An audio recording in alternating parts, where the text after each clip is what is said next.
saya. Pertama-tama marilah kita mengucapkan rasa syukur kita kepada Allah Subhanahu wa taala yang telah memberikan kita nikmat sehat, nikmat iman dan Islam sehingga pada hari ini kita semua dapat kembali berkumpul dengan hidup yang dimuliakan oleh Allah Subhanahu wa taala.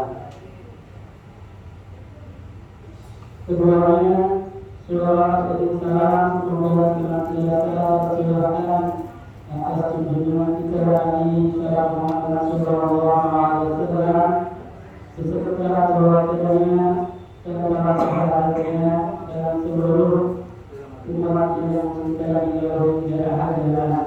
Semoga kita semua akan mendapatkan syafaat yang akhir nanti. Terima kasih kepada bapak-bapak, ibu-ibu yang bersyukur yang hadir pada malam hari ini. Semoga kita selalu menjaga kesehatan agar kita dapat berdoa untuk mengajar ini dengan barat itu dari Allah Subhanahu wa taala. Bapak-bapak, ibu-ibu jemaah yang dirahmati Allah Subhanahu wa taala, izinkan saya membacakan susunan acara pada malam hari ini. Ada acara yang pertama ialah pembukaan dan acara yang kedua ialah pembacaan ayat-ayat kemuliaan dan acara yang ketiga ialah sambutan dan acara yang keempat ialah mengikuti maulid bersama. Dan saya yang mengharap untuk demikian susunan acara pada pengajian yang hari ini. Untuk itu langsung saja kita mulai acara pertama dan pembukaan. Sebagai awal dari seluruh rangkaian acara, mari kita berdoa dengan membaca doa agar pengajian ini dapat berjalan dengan lancar dan diberi rahmat dari Allah Subhanahu wa taala. Ala hayatinya wa ala kulli min al-surah al-fatihah. Alhamdulillah rabbil alamin arrahmanir rahim maliki yaumiddin. Iyyaka na'budu wa iyyaka nasta'in ihdinas siratal mustaqim siratal ladzina an'amta 'alaihim ghairil maghdubi 'alaihim waladdallin. Ada teman saya yang kedua adalah membacakan ayat-ayat suci Al-Quran yang akan dilakukan oleh Ananda Raditya. Kepada Ananda Raditya kami persilakan.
Assalamualaikum warahmatullahi wabarakatuh.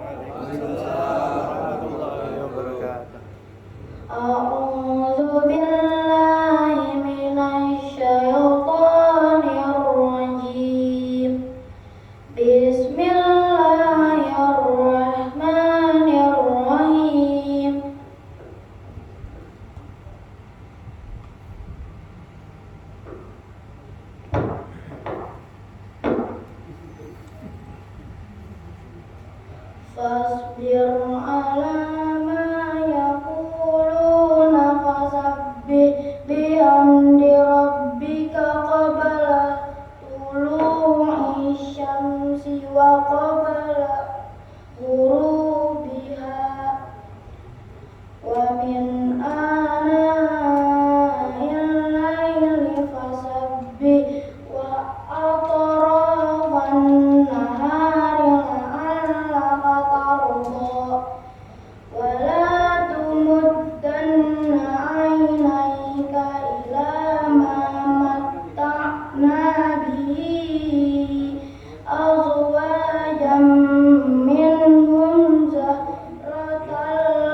Wassalamualaikum warahmatullahi wabarakatuh.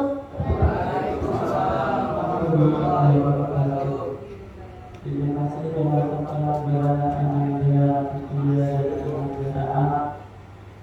Semoga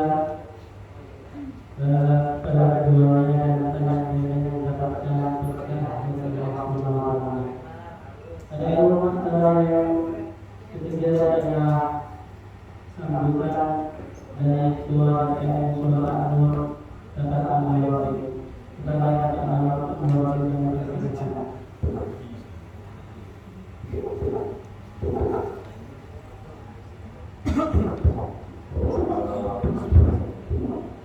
Assalamualaikum warahmatullahi wabarakatuh. Waalaikumsalam. Alhamdulillahirobbilalamin. Wassalatu wassalamu ala asyrofil mursalin. Nabiyina Muhammadin sallallahu alaihi wasallam wa ala alihi wa sahbihi wa tabi'in wa tabi'ahum bi ihsan ila yaumil din. Yang kami hormati anggota Bapak di Ramadan yang telah berhadir di acara malam ini. Yang kami hormati Pak RT, Bapak-bapak, jamaah, Sulano, maupun SD, yang mohon maaf, saya tidak bisa segera sampaikan untuk mempersingkat waktu saya. Oke, puji dan syukur kita panjatkan kehadirat Allah Subhanahu wa Ta'ala, di mana dengan rahmat dan berkah dari Allah kita dapat berkumpul dengan nikmat sehat dan nikmat iman yang sampai sekarang kita rasakan. Salawat dan salam kita sampaikan kepada Nabi kita Muhammad SAW bahwa kita mendapat syafaat yang mulia. Alhamdulillah kita dapat berkumpul di pengajian kali ini. Semoga kita mendapat ibrah dari apa yang akan nanti disampaikan oleh Ustaz. Pada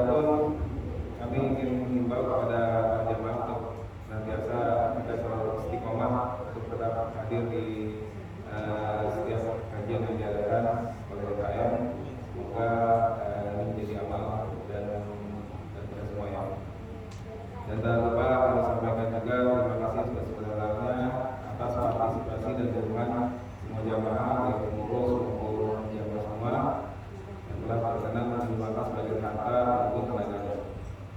Terakhir kami ucapkan mohon maaf sebesar-besarnya apabila ada kekurangan atas penyajian maupun kesalahan. Demikian, assalamualaikum warahmatullahi wabarakatuh.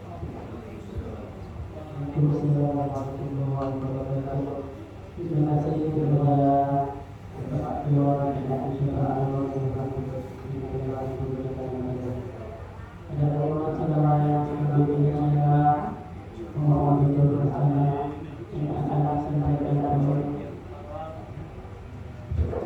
sahabat Ustaz dan Alhamdulillah bila katanya pada yang persilakan untuk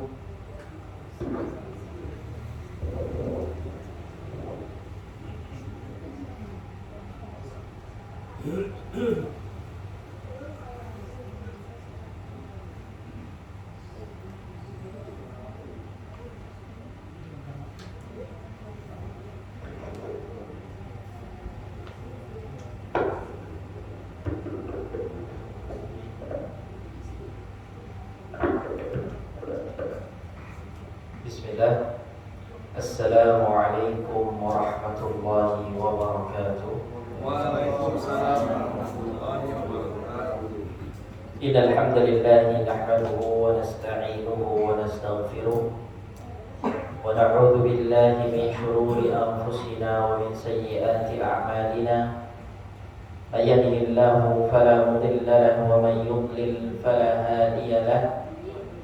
أشهد أن لا إله إلا الله وحده لا شريك له إله الأولين والآخرين وأشهد أن محمدا عبده ورسوله وصفيه وخليله وخيرته من خلقه بلغ الرسالة وأدى الأمانة ونصح الأمة وكشف الله تعالى به الأمة وجاهد في سبيل ربه حق الجهاد حتى أتاه من ربه اليقين صلوات الله وسلامه عليه وعلى آله وأصحابه ومن اتبعهم بإحسان إلى يوم الدين وسلم تسليما كثيرا. أما بعد جماعة مصلى النور yang dirahmati oleh Allah Subhanahu wa taala, Bapak-bapak, ibu-ibu, saudara-saudara sekalian, teman-teman yang dirahmati oleh Allah. Alhamdulillah, kita panjatkan puja dan puji syukur kita kepada Allah Azza wa Jalla atas segala nikmat yang Allah Tabaraka wa Ta'ala limpahkan kepada kita semua.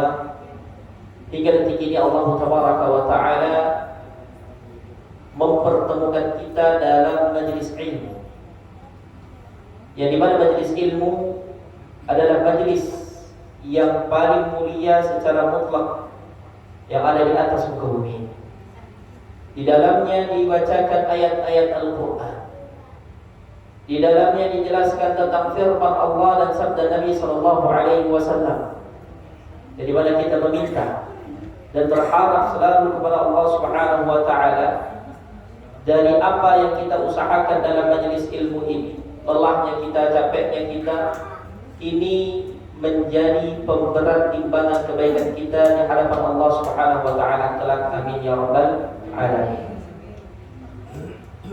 Bapak, ibu-ibu yang dirahmati oleh Allah Azza wa Jalla, perkenankanlah kami pada kesempatan kali ini untuk membahas suatu tema yang diamanahkan dari pihak DKM, yang insyaallah tabaraka wa ta'ala yang akan menjadi pembahasan kita kali ini adalah tema membangun keluarga Islami berlandaskan Al-Quran dan Hadis. Tentu ketika dikatakan sebagai keluarga Islami, maka seorang muslim itu tidak punya pilihan lain, bapak ibu-ibu, kecuali untuk kembali kepada Al-Quran dan Hadis. Ya, kita itu tidak punya kebutuhan kepada sedikit pun syariat orang-orang yang di luar sana. Kebutuhan kita adalah hanya untuk mempelajari syariat yang Allah Subhanahu wa Ta'ala turunkan di dalam Al-Quran dan diteruskan penjelasannya secara rinci oleh Nabi kita Muhammad SAW. Kalau seandainya semua keluarga yang ada dari umat ini merujuk kepada apa yang Allah sampaikan dalam Al-Quran dan apa yang dirinci oleh Nabi SAW dalam hadis-hadisnya, maka berbagai permasalahan yang ada saat ini itu akan teruraikan dengan baik. Masalahnya sekarang adalah banyak dari keluarga umat Islam ini yang tidak tahu kemana harus menuju dan tidak tahu bagaimana menyelesaikan perkara yang ada di dalam rumah tangga. Dan tidak sedikit keluarga yang terjalin keluarga tersebut terjadi pernikahan tanpa didasari oleh ilmu.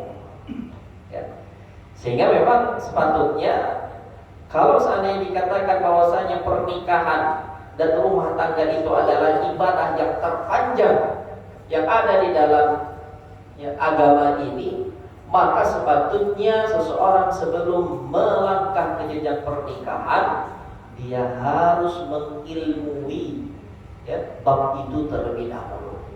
Kalau tidak, maka sudah dipastikan akan ada banyak sekali permasalahan yang datang, apalagi kalau seseorang itu tidak mengetahui ilmunya.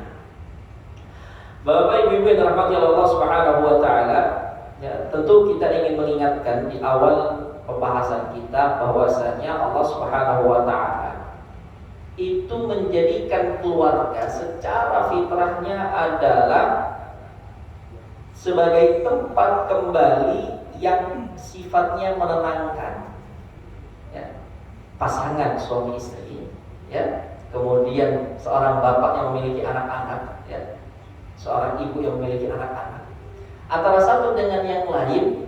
Ini pada dasarnya Allah ciptakan keluarga tersebut, Allah jalin hubungan antara mereka adalah untuk mencapai satu titik sakinah, satu titik ketenangan.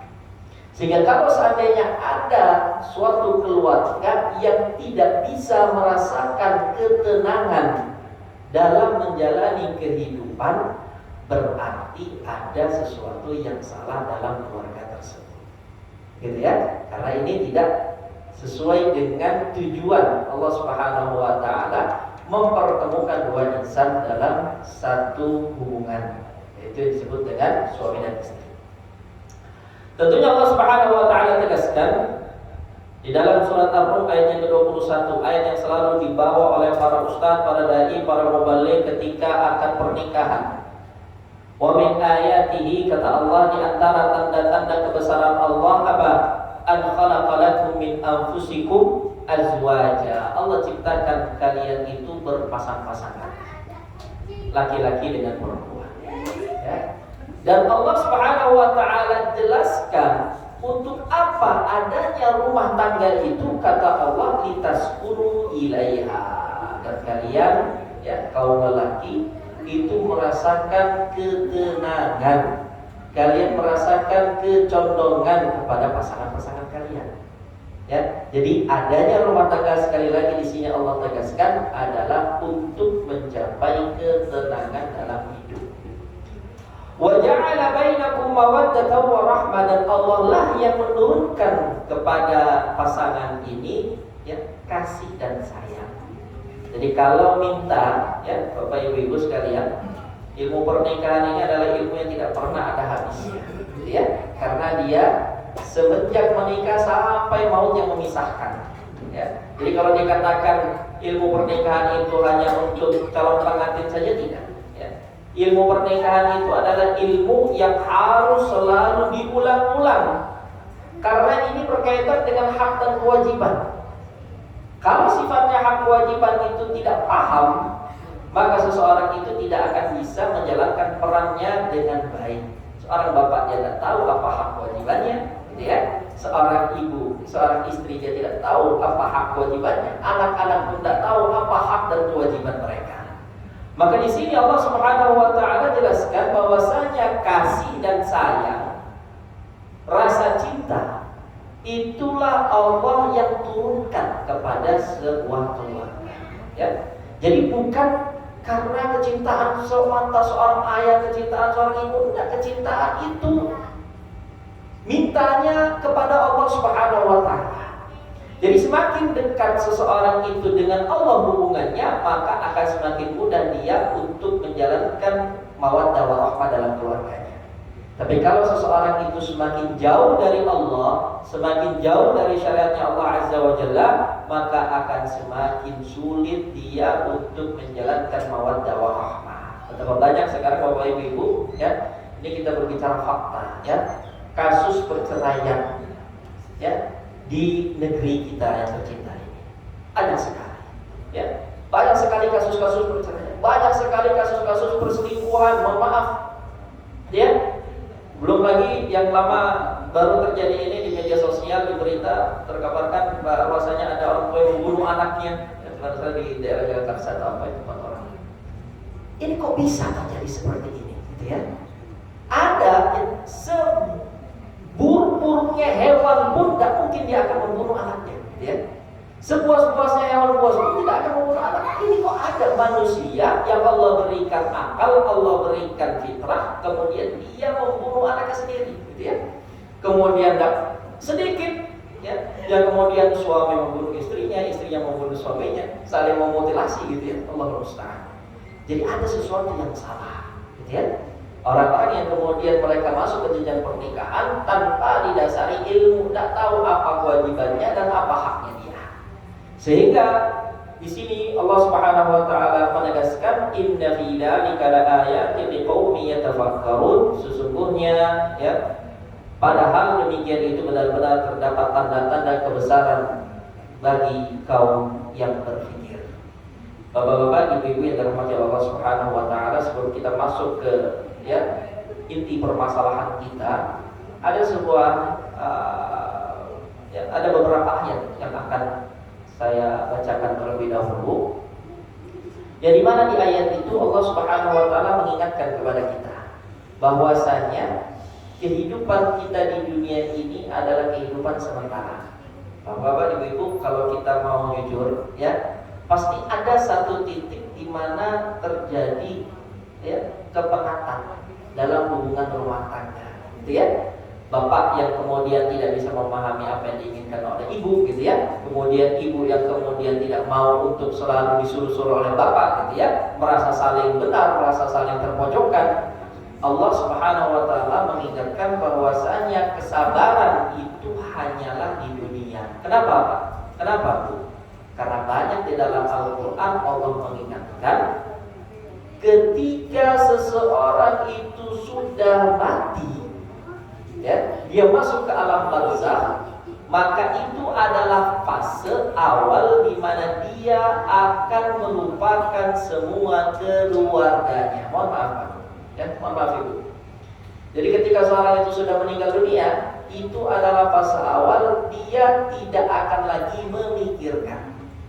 Dia tidak akan lagi, ya, peduli dengan keluarganya, orang-orang terdekatnya, ya. Kenapa? Karena semua orang hanya akan disibukkan dengan urusannya masing-masing. Mereka akan disibukkan dengan kepentingannya masing-masing. Kita akan lihat bagaimana sifat egoisnya manusia yang Allah ceritakan di dalam Al-Quran, ya. Allah Subhanahu wa taala berfirman di dalam surat Abasa 34, ya. Tapi banyak sekali orang yang kemudian baru seakan-akan mendengar dahsyatnya ayat ini. Bagaimana Al-Quran membahasakan kepada kita tentang betapa egoisnya manusia itu. Allah Subhanahu wa taala berfirman, "Fa idza ja'atis shakhah." Maka apabila datang suara yang memekakkan, tiupan sangkakala yang kedua. Ini ketika manusia dibangunkan.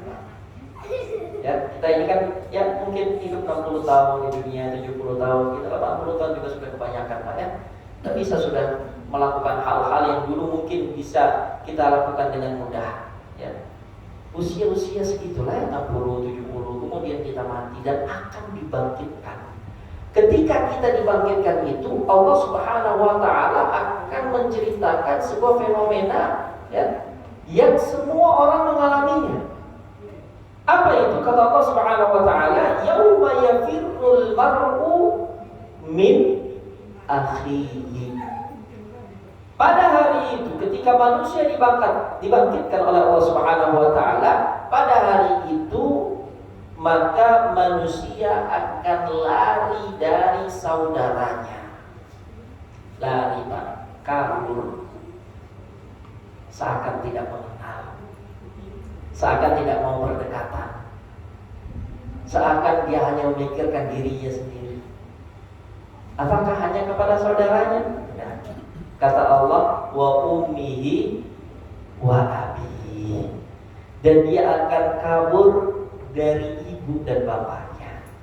Kabur, lari, menjauh. Kemudian kata Allah Subhanahu wa taala, wa sahibatihi wa bani. Dia akan lari dari pasangannya. Dia lari dari istrinya. Dia lari dari anak-anaknya. Ya. Kalau ibu-ibu berarti lari dari suaminya. Gitu ya. Dan ini fenomena yang akan terjadi nanti kelak di akhirat. Ketika manusia itu mulai digiring kepada mahsyar dan mereka akan dimintakan pertanggungjawaban atas apa yang telah mereka lakukan di dunia, maka itu adalah awal manusia sudah tidak akan lagi memikirkan orang lain. Sampai orang yang dikatakan ya, mereka adalah orang-orang yang paling dicintai di dunia. Ini fakta, Pak. Ya. Jadi jangankan di akhirat, di dunia saja, Pak. Ketika ya pasangan kita meninggal dunia, gitu ya, tidak akan ada yang mau kemudian tinggal untuk di kuburan, Pak. Ya. Dia katakan saya ini cinta sekali sama istri saya. Pas istrinya meninggal, ya, dia akan kuburkan istrinya dan dia akan pulang ke rumah.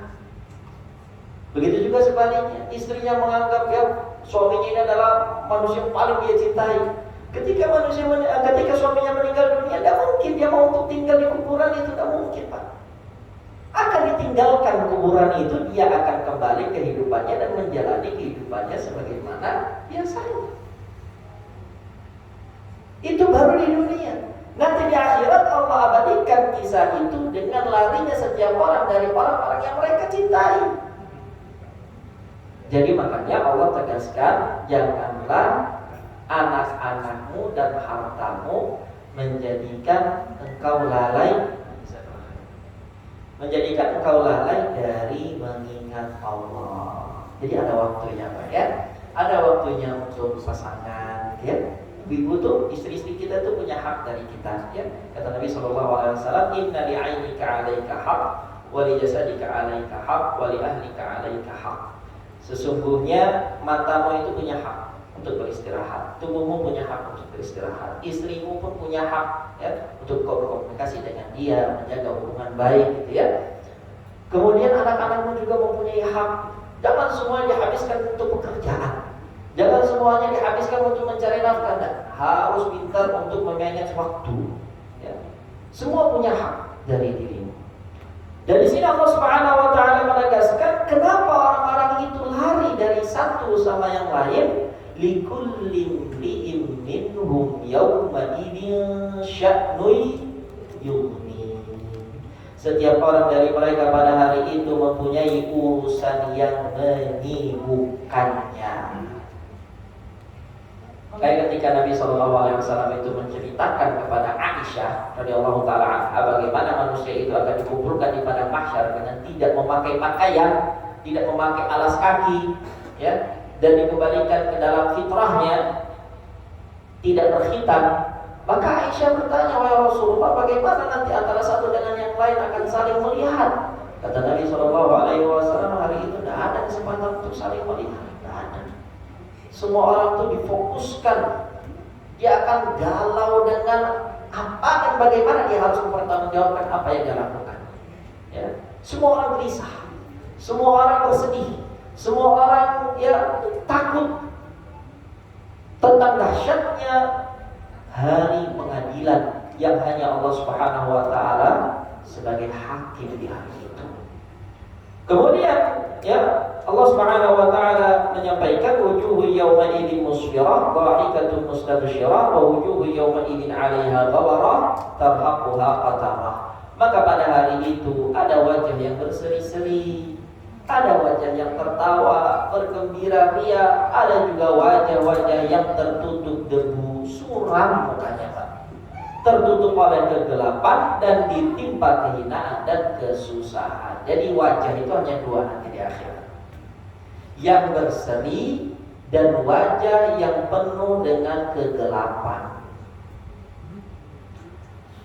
Ini ayat yang ada di dalam surat Al-Ahzab. Ayat-ayat yang ada di dalam surat Al-Ma'arij di ayat 11 sampai 14. Ini lebih dahsyat lagi. Bagaimana Allah Subhanahu wa taala berfirman, "Yubassarunahum yawaddul mujrimu law yaftadi min 'adzabi yawmi idzin bibani."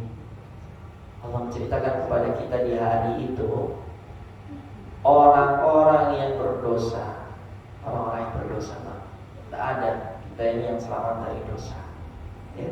Orang-orang yang berdosa di hari itu ingin sekiranya dia dapat menebus dirinya dari azab Allah dengan mengorbankan anak-anaknya. Jadi gimana Ustaz? Maksudnya gini Pak, dia akan berkata, ya Allah, daripada saya harus masuk neraka yang ada di hadapan saya ini, lebih baik saya korbankan anak-anak saya, mereka masuk ke neraka, yang penting saya selamat. Kemudian wa sahibatihi wa akhi, dia akan merelakan ya istrinya dan saudara-saudaranya untuk menebus dirinya dari azab Allah.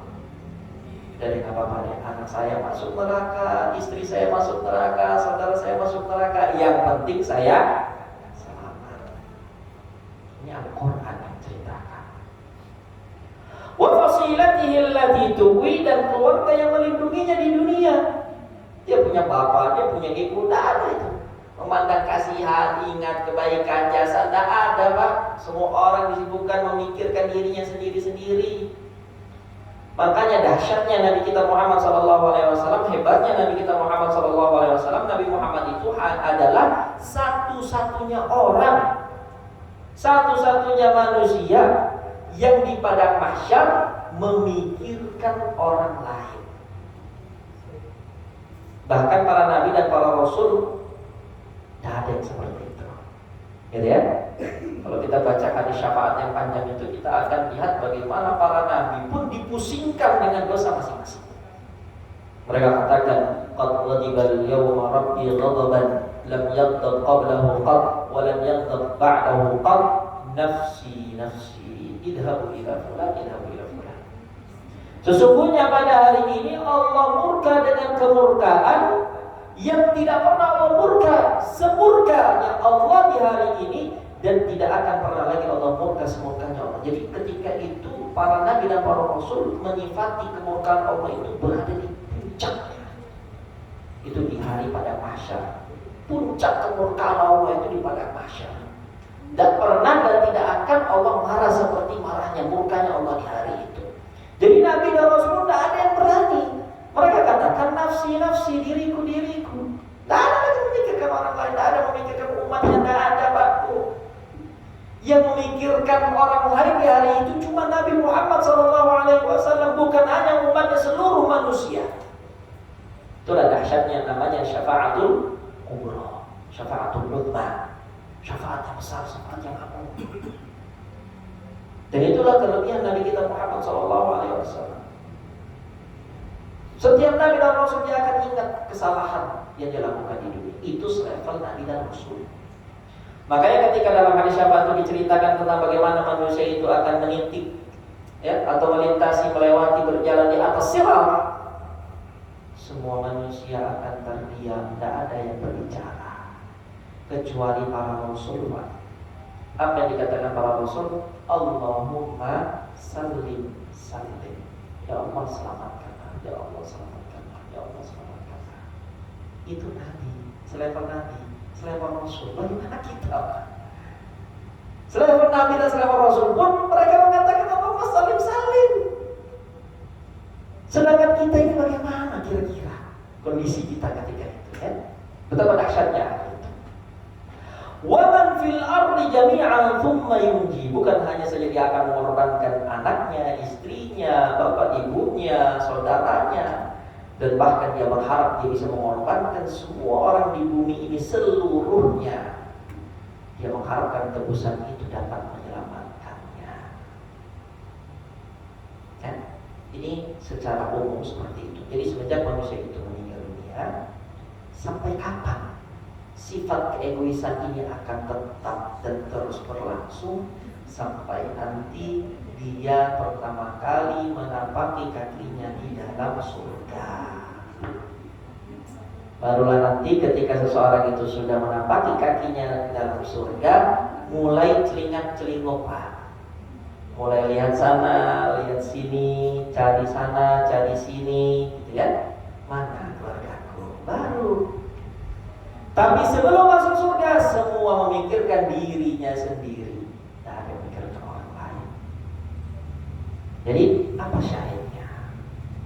Syahidnya adalah apa yang menjadi keberihan kita pada detik ini dengan pasangan kita, Pak Bu.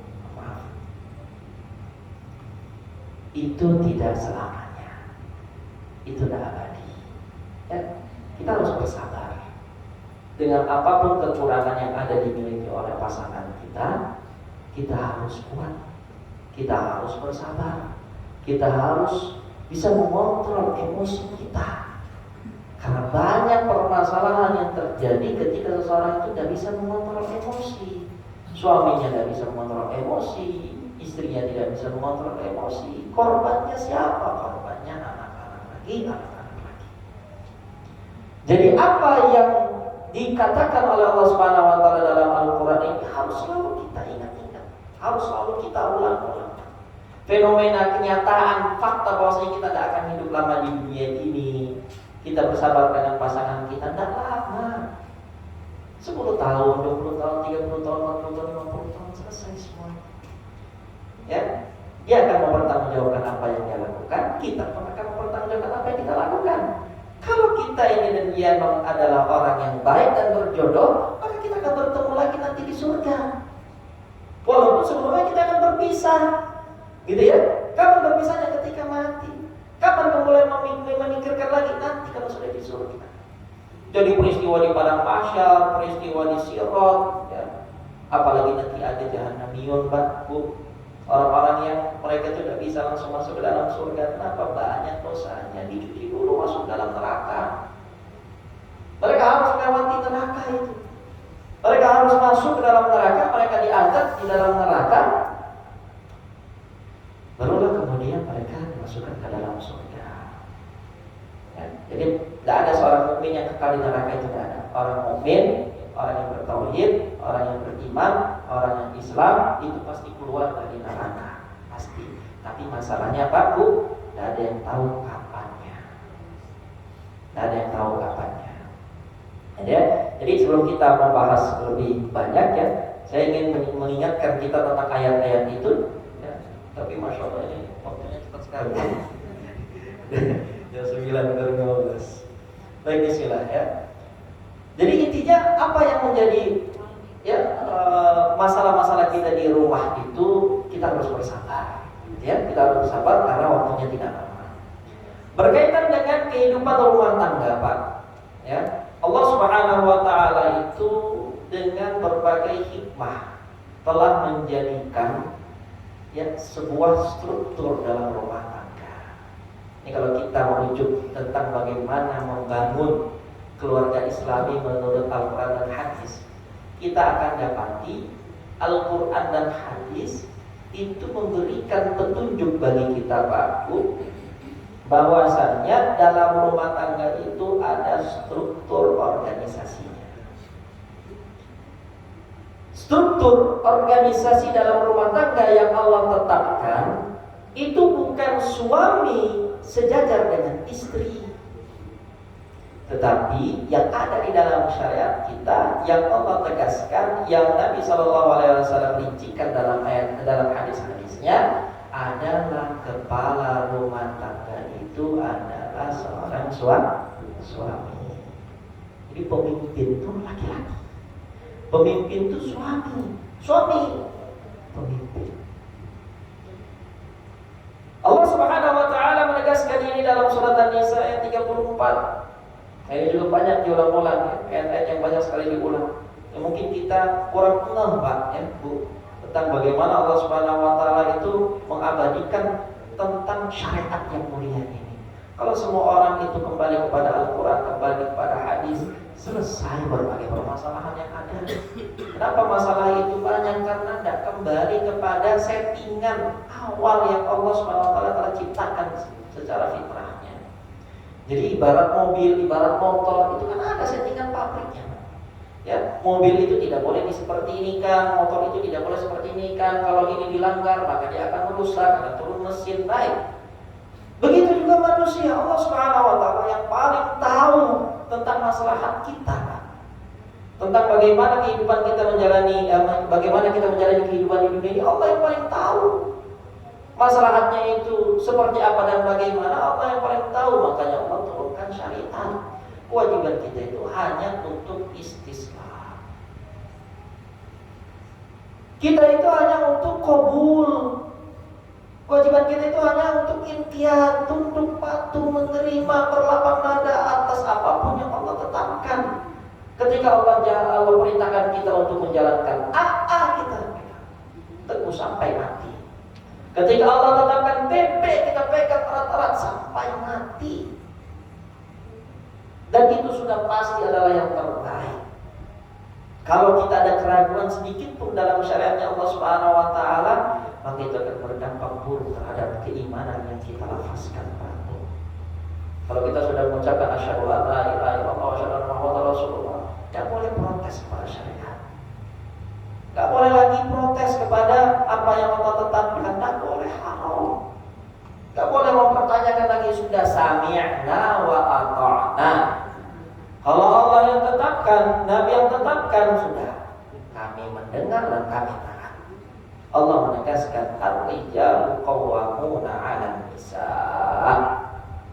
Kata Allah Azza wa Jalla, laki-laki suami itu adalah pemimpin bagi perempuan, bagi istri. Bima faddalallahu ba'dahum 'ala ba'din wa bima anfaqu min amwalihim. Karena Allah telah melebihkan sebagian laki-laki, ya, sebagian, tidak semua, ya. Allah melebihkan sebagian laki-laki atas sebagian yang lain, yaitu dari kalangan perempuan,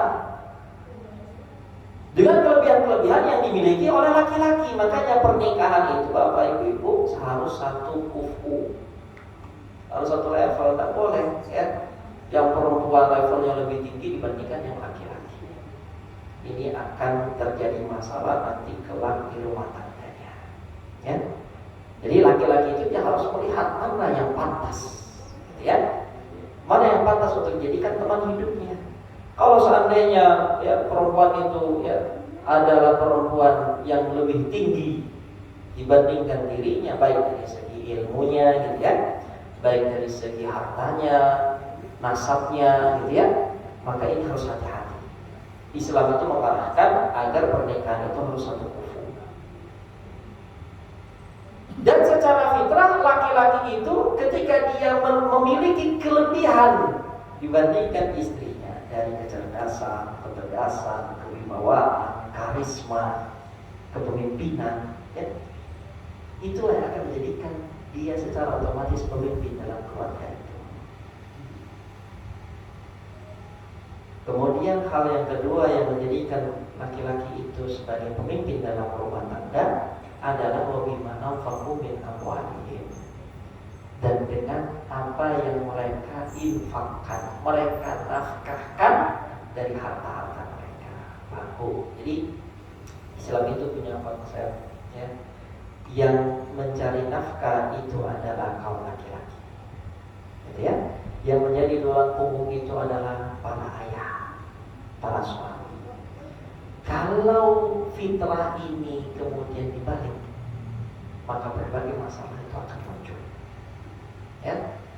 Kalau seandainya yang jadi tulang punggung itu adalah para istri, lalu kemudian para suami itu berada di rumah mengurus rumah tangga, maka itu adalah sebuah musibah yang besar. Sekarang di situ tidak lagi akan menjalani sebuah fitrah yang Allah ciptakan, ar-rijalu qawwamuna 'alan nisa. Sebaliknya, istrilah yang kemudian menjadi pemimpin atas suami. Dan kalau faktanya sudah seperti itu, maka ya akan banyak masalah, baik di dunia maupun di akhirat. Hati-hati. Ya, makanya pentingnya untuk memberikan pendidikan yang cukup, pendidikan yang baik kepada anak-anak kita, Pak. Ya, Masya Allah, yang dihadiri oleh bapak-bapak, ibu-ibu, juga dihadiri oleh teman-teman ya, pemuda-pemuda yang Masya Allah ya. Kemudian teman-teman dari adik-adik juga ikut hadir. Nah, mereka ini ya, masa depan mereka ini berada di tangan kita, Pak. Ya, seberapa matang kita akan memberikan pendidikan tentang rumah tangga, itulah yang akan menjadi ilmu dasar yang akan mereka jalani dalam kehidupan rumah tangga mereka. Kalau seandainya kita tidak membekali mereka dengan ilmu yang semestinya, maka generasi ini akan hancur. Gitu ya? Karena orang-orang kufar itu tahu kelemahan kita itu pada perempuannya. Ya. Kalau mau merusak suatu generasi, suatu umat, ya, sekelompok komunitas orang, itu hancurkan terlebih dahulu perempuannya. Kalau perempuannya sudah hancur, maka hancur umat itu. Makanya Islam itu punya konsep madrasatul ula. Ibu itu adalah sekolah yang pertama bagi anak-anaknya. Lalu kemana bapaknya? Bapaknya nggak ngajar. Wal abu mudiruhu. Dan bapak itu adalah mudirnya. Jadi jangan lepas tangan, Pak ya. Jangan lepas tangan. Mudir itu berarti yang mengontrol, mudir itu yang mengawasi, mudir itu kemudian menentukan KBM-nya seperti apa, silabusnya seperti apa. Itu mudir. Ya, jangan kemudian diserahkan hanya kepada ibu-ibu. Tidak salah kalau seperti itu. Bapak-bapak harus punya peran, dan perannya bapak-bapak itu lebih penting dibandingkan dengan perannya ibu dalam mendidik anak-anak. Harus berperan, ya. Karena suatu lembaga itu tergantung mudirnya, ada pondok tergantung mudirnya. Mudirnya baik, maka semuanya akan selesai. Mudirnya acuh tak acuh, pondoknya berantakan. Begitu juga dalam rumah tangga yang skalanya itu ya lebih detail. Kalau seandainya seorang bapak itu acuh tak acuh dengan pendidikan anaknya, dia tidak mau tahu bagaimana anaknya, seberapa jauh dia mengenal Allah, seberapa jauh ya dia benar gerakan sholatnya, bacaan sholatnya, bacaan Qur'annya, akhlaknya, adabnya dengan temannya, dengan yang lebih tua, dengan yang lebih muda, dengan tetangga. Bagaimana tauhidnya, bagaimana imannya, bagaimana akidahnya. Ini masalah, musibah. Kemudian Allah Subhanahu wa taala ya, setelah menjelaskan itu, seharusnya kita baca ayatnya sampai terakhir, tapi ya waktunya tidak cukup, tidak apa-apa, nanti kita insyaallah di pertemuan yang akan datang kita akan membahas tentang betapa besarnya hak suami atas istri. Tadi kalau kita sudah bahas bahwasanya Allah telah menjadikan laki-laki itu sebagai pemimpin. Allah Subhanahu wa taala ya, dan Nabi sallallahu alaihi wasallam itu menjelaskan kepada kita bahwa ibu-ibu bahwasanya suami itu memiliki hak yang sangat besar kepada istrinya. Dari hadis yang diriwayatkan oleh Abdullah bin Abi Aufa, sebuah hadis yang dikeluarkan oleh Ibnu Majah dalam sunannya, Nabi sallallahu alaihi wasallam ketika itu didatangi oleh Mu'adz bin Jabal. Jadi mana Mu'adz bin Jabal itu ketika beliau pulang dari Syam itu datang kepada Nabi lalu sujud kepada Nabi. Nabi kaget, Nabi katakan, ya Mu'adz, ya wahai Mu'adz, mahada, apa ya? Kenapa kamu sujud sama saya? Dijelaskan oleh Mu'adz bahwasanya di Syam itu wahai Rasulullah, ya, mereka sangat ta'zim sekali kepada ya rahim-rahim mereka. Dan aku melihat bahwasanya kau lebih berhak untuk mendapatkan pengagungan itu, karena sujud itu ada dua, ada sujud ibadah, ada sujud ta'zim. Sujud ibadah itu tidak boleh kecuali hanya untuk Allah Subhanahu wa taala. Sujud ta'zim itu sebagaimana sujudnya malaikat kepada Nabi Adam. Itu sujud penghormatan, gitu ya. Dan sujud penghormatan ini di syariat Nabi SAW diharamkan, tidak boleh. Maka ini jelas Nabi melarang. Ya. Kata Nabi SAW, la taf'alu, jangan kalian lakukan itu. Fa inni law kuntu amiran ahadan an yasjuda li ghairillah la amartul mar'atan an tasjuda li zawjiha. Jangan kalian lakukan itu. Karena seandainya aku dibolehkan untuk menyuruh seorang manusia untuk sujud kepada manusia yang lain, maka niscaya aku akan merintahkan para istri untuk sujud kepada suaminya. Walladzi nafsu Muhammadin biyadi, kata Nabi, dan demi zat yang dimana Muhammad berada di tangannya. La tu'addil mar'atu haqqa rabbiha hatta tu'addi haqqa zawjiha. Tidaklah seorang istri itu menunaikan hak Allah sampai dia menunaikan hak suaminya. Jadi di sini Nabi SAW menegaskan kepada kita, Bapak Ibu, bahwasanya ya, jangankan umatnya sujud kepada Nabi. Nabi ingkari itu, dan Nabi katakan kalau seandainya itu dibolehkan sujud antara manusia, maka aku akan perintahkan istri untuk sujud kepada suami. Jadi struktur itu sudah jelas ya. Jadi kalau kita menyilik kepada hadis Nabi SAW, yang pemimpin dalam rumah tangga itu adalah suami. Kemudian Nabi SAW juga jelaskan dalam hadis-hadis yang lain, la yahilu lil mar'ati an tasuma wa zawjuha syahidun illa bi'idnihi. Tidak halal seorang istri itu untuk berpuasa sunnah, sedangkan ya suaminya menyaksikan dia berpuasa sunnah, illa bi'idnihi, kecuali dengan izin suaminya. Ya. Kemudian wala ta'dzan fi baitihi illa bi'idnihi, dan tidak boleh dia memasukkan orang lain ke dalam rumahnya kecuali dengan izin suami. Jadi apa-apa izin, apa-apa izin ya. Memang seperti itu fitrah, memang seperti itu syariat. Kemudian Nabi SAW dalam hadis muttafaqun alaih juga menjelaskan, idza da'a ar-rajulu imra'atahu ila firashihi fa abad fa bata ghadban 'alaiha la'anatha al-malaikatu hatta tusbi. Apabila seorang suami memanggil istrinya lalu kemudian istrinya menolak, lalu kemudian suaminya ini marah, kesel, kecewa pada malam itu, maka kata Nabi SAW, perempuan tersebut akan dilaknat oleh Allah sampai pagi. Sehingga di sini Syekhul Islam Ibnu Taimiyah rahimahullah berkata, seorang perempuan itu apabila dia telah menikah, kana zawjuha amlaka biha min abawaiha, maka suaminya itu lebih berhak atas dirinya dibandingkan kedua orang tua wanita tersebut. Itu syariatnya memang seperti itu, ya. Wa ta'atu zawjiha 'alaiha aujab. Ya.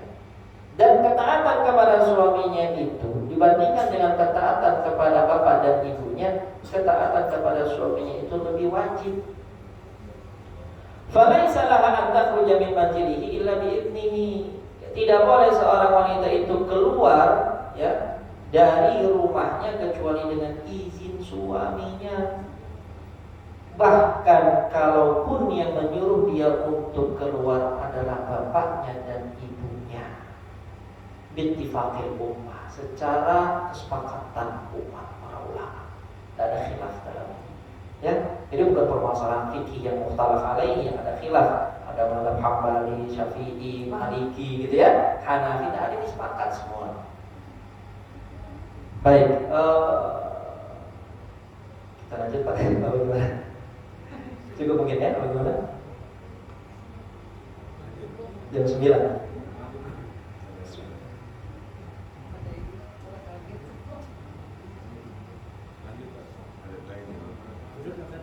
Lanjut baik. Kita berusaha untuk diringkas. Nabi SAW ketika berbicara tentang perempuan, Nabi SAW bersabda, khairun nisa'i allati idza nadarta ilaiha sarratka. sebaik-baik perempuan itu apabila engkau melihat kepada istri kita ini, ya. Perempuan ini akan membuat hatimu senang. Ya. Jadi bukan perempuan yang kemudian ketika dilihat oleh suaminya ngeselin, enggak. Istri yang ketika dilihat oleh suaminya, hati suaminya akan berbunga-bunga. Wa idza amartaha ata'atka. Sebaik-baik perempuan itu adalah ketika engkau menyuruhnya, dia akan tunduk dan dia akan taat kepadamu. Jadi tidak banyak ngomong, tidak banyak tawar menawar, tidak banyak berdebat, tidak banyak membantah. Itu khairun nisa, sebaik-baik perempuan kata Nabi.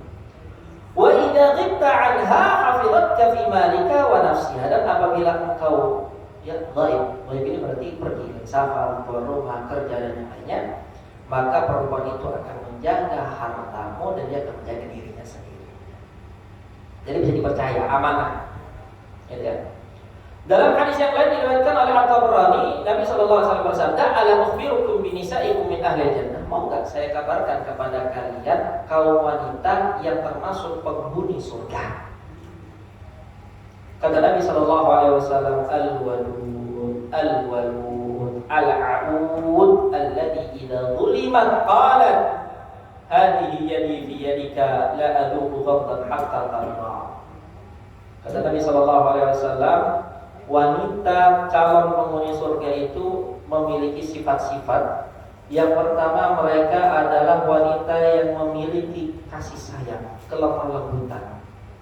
Jadi bukan tipe wanita yang suka berkata kasar, frontal, kemudian galak. Nah, dia adalah perempuan yang lemah lembut. Kemudian al-walud, yang subur. Kemudian kata Nabi al-a'ud, ya, yang selalu rindu kepada suaminya. Idza zulimat, allati idza zulimat, yang apabila perempuan itu dizalimi loh konteksnya bukan dizalimi. Siapa yang zalimin suaminya? Apabila perempuan ini dizalimi, qalat, maka dia akan katakan kepada suaminya, hadhihi yadi, wahai suamiku, ini tanganku. Fi yadika, ini tanganku, berada di tanganmu. La adhuqu ghamdan hatta tarda, aku tidak akan dapat memejamkan mataku sampai engkau rindu kepadaku. Jadi betapa dahsyat syariat kita ini, Pak. Ya.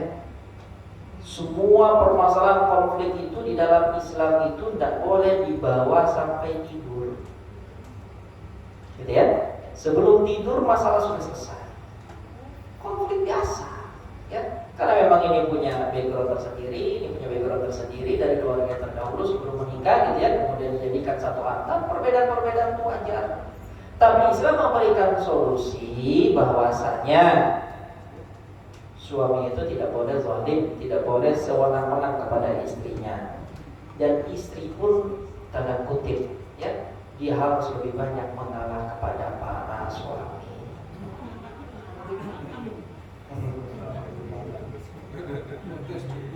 Ngetes ini. Karena di sini Nabi SAW tegas mengatakan, apabila dia dizalimi, dia akan katakan, wahai suamiku, ini tanganku ada di tanganmu, aku tidak akan dan tidak bisa untuk menutup mataku, memejamkan mataku untuk tidur sampai engkau rindu. Masih ingat tadi hadis yang tadi, Pak? Ya, apabila suami itu tidur dalam keadaan apa tadi? Marah kepada istri. Jadi memang ya setiap manusia itu punya perannya masing-masing. Mungkin kita katakan, kenapa harus seperti itu gitu ya? Suami pun punya peran yang berat gitu. Dia punya sisi-sisi yang berat untuk dijalankan secara fitrahnya manusia. Begitu juga kaum istri pun, dia ada celah, ada sisi yang kalau dibawa perasaan itu akan berat.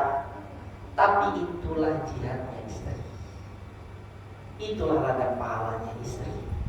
Itulah yang kemudian menjadikan istri itu ketika dia meninggal dunia akan dikatakan kepadanya, udkhuli min ayyi abwabin syi'ti. Ini ada 8 pintu surga, masuk dari pintu mana saja yang kamu mau.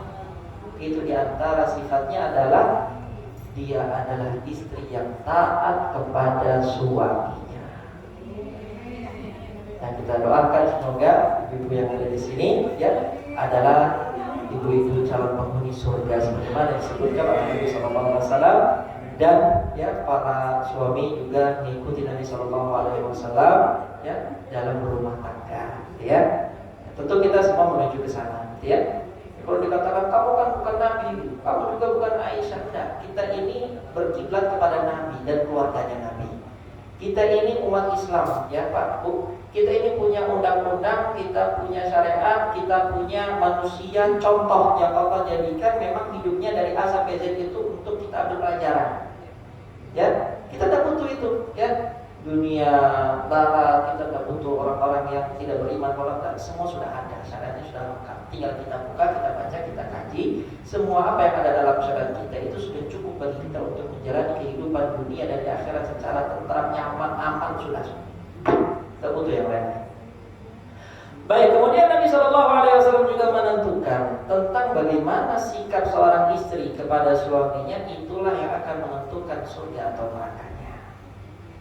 Ya, kata Nabi Shallallahu Alaihi Wasallam ketika ada seorang perempuan yang datang kepada Nabi Shallallahu Alaihi Wasallam bertanya suatu hal dan memiliki hajat dengan Nabi, memiliki kebutuhan kepada Nabi Shallallahu Alaihi Wasallam. Setelah selesai, Nabi bertanya, ada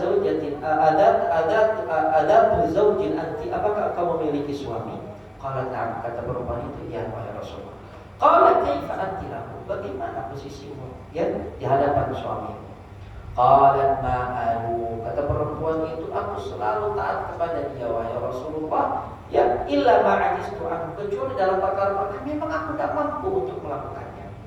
Kata Nabi Shallallahu Alaihi Wasallam, fanduri aina anti minhu, lihatlah bagaimana posisimu di hadapan suamimu. Fa innama huwa jannatuki wa naruki, karena suamimu itu adalah surga atau neraka. Jadi ketika seorang suami itu ijab kabul, Bu, Pak, ya, qabil tu nikah wa tazwijah bi mali kada wa kada sampai selesai, kemudian berteriak sah Allahu Akbar, ya, itu pada hakikatnya akan serah terima hidup dan matinya anak perempuan itu diserahkan oleh bapaknya kepada seorang suami. Jadi balik lagi ke awal tadi, ya, ketaatan bapak itu, hak seorang bapak untuk ditaati oleh anak perempuannya itu sudah dia serahkan kepada laki-laki tersebut. Makanya jangan sembarangan untuk mencari ya calon untuk anak-anak kita, Pak. Harus selektif. Ya, karena agama anak kita itu akan ya bergantung kepada laki-laki ini. Ya, harus selektif. Punya anak perempuan harus selektif. Harus selektif. Tidak boleh sembarangan. Dia harus melihat bagaimana agamanya, ya, bagaimana kepribadiannya, kejiwaannya, harus matang, dia harus dewasa. Tidak boleh macam-macam. Ya. Nabi Shallallahu Alaihi Wasallam dengan berbagai tadi syariat yang agung, Nabi jelaskan tentang bagaimana mudahnya seorang wanita itu untuk masuk surga. Tidak ada kemudahan seperti ini yang ada di dalam syariatnya laki-laki. Ini yang harus disyukuri oleh kaum wanita. Kata Nabi Shallallahu Alaihi Wasallam, ila salatil mar'atu khamsaha, apabila seorang wanita, seorang istri dia sholat 5 waktu. Pertama, wa shamat syahraha, dan dia puasa di bulannya, yaitu di bulan Ramadan. Sholat 5 waktu, puasa bulan Ramadan. Wa hasanat farjaha, dia menjaga kemaluannya, menjaga harga dirinya. Wa ata'at zawjaha, yang keempat dia taat kepada suaminya. Qila laha, dikatakan kepadanya, udkhulil jannata min ayyi abwabil jannati syi'ti, masuklah ke dalam surga dari pintu mana saja yang kamu inginkan. Jadi 4 amalan inilah ya. Memang kalau kita lihat hanya 4, tapi bagi kehidupan dunia ya, dari sisi sudut pandang dunia ibu-ibu, ini 4 hal yang sangat berat. Betapa banyak ya kaum wanita yang meremehkan waktu sholat. Mohon maaf ya, kalau laki-laki itu kan dia secara syariat azan ke masjid gitu ya. Tapi kalau perempuan karena memang di dalam rumah kemudian disibukkan dengan berbagai hal, akhirnya banyak yang menunda sholatnya dan tidak sedikit bahkan yang ketinggalan sholat sampai keluar waktu dan sholat. Ya, ini harus diperhatikan. Begitu juga banyak yang lalai dalam masalah puasa dengan berbagai butur yang akhirnya ya kebablasan. Dan yang jatah yang terberat adalah untuk taat kepada suami. Ini kita para suami itu ngakui kok, ya taat kepada suami itu berat. Ya, kita harus mengiyakan apa yang dia ucapkan gitu ya. Itu butuh perjuangan yang lebih. Itu butuh ya kita tundukkan ego kita tundukkan perasaan kita, pikiran kita. Hanya untuk laki-laki ini gitu ya. Itu berat. Dan itulah jihadnya para istri. Ya kalau seandainya itu bisa dia lakukan bersabar 20 tahun, 30 tahun, 40 tahun, 50 tahun masa pernikahan, dia mati, maka akan mudah bagi dia untuk masuk ke dalam surga. Dan kita harus ingat bahwasanya ya, ketika Nabi SAW menjelaskan yang banyak menjadi penghuni penduduk neraka, mohon maaf, itu adalah dari kalangan wanita, kaum perempuan yang lebih banyak menjadi penghuni di dalam neraka. Dan Nabi SAW mengatakan mereka melakukan kekufuran.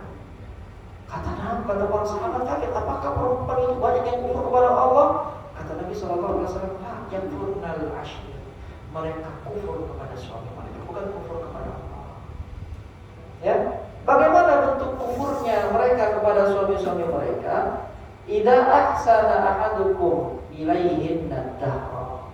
Apabila salah seorang dari kalian, wahai kaum suami, itu berbuat baik kepada istri dalam jangka waktu yang lama, tsumma ra'at minhu, ya, kemudian dia perempuan ini melihat satu kesalahan yang dilakukan oleh suaminya, dia katakan, ma ra'aitu minka khairan qat. Saya tidak pernah melihat kebaikan yang kamu lakukan. Jadi mudah untuk apa? Mudah untuk menghilangkan pemberian suami, kebaikan suami. Tidak mudah untuk bersyukur kepada suami. Itu adalah ya hal yang menjadikan seorang istri itu terjatuh dalam bab kufranul ashir, ya, mengkufuri kebaikan suami. Dan itu yang menjadikan banyak jadi penghuni neraka, waliyadzubillah. Baik, kemudian ya kita lengkapi. Kalau tadi ya ibu-ibu, ya sekarang bapak-bapak, insyaallah. Nabi SAW ketika memberikan nasihatnya kepada kaum ayah, kaum suami, Nabi tegas menyatakan istausu bin nisa.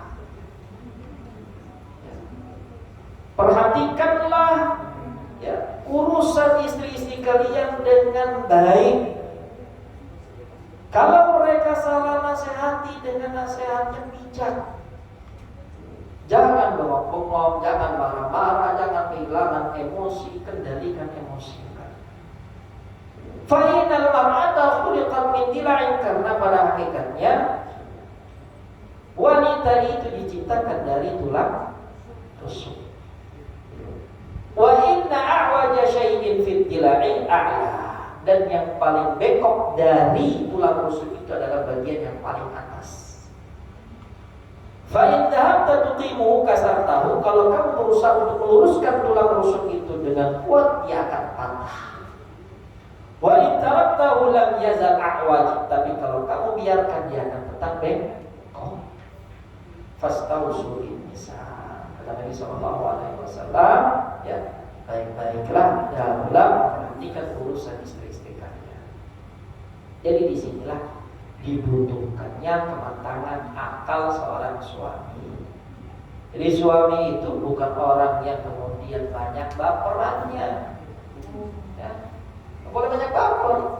Yang baper itu kaum ibu saja, ya. Kaum ayah, kaum bapak itu harus sudah lebih mengedepankan akalnya.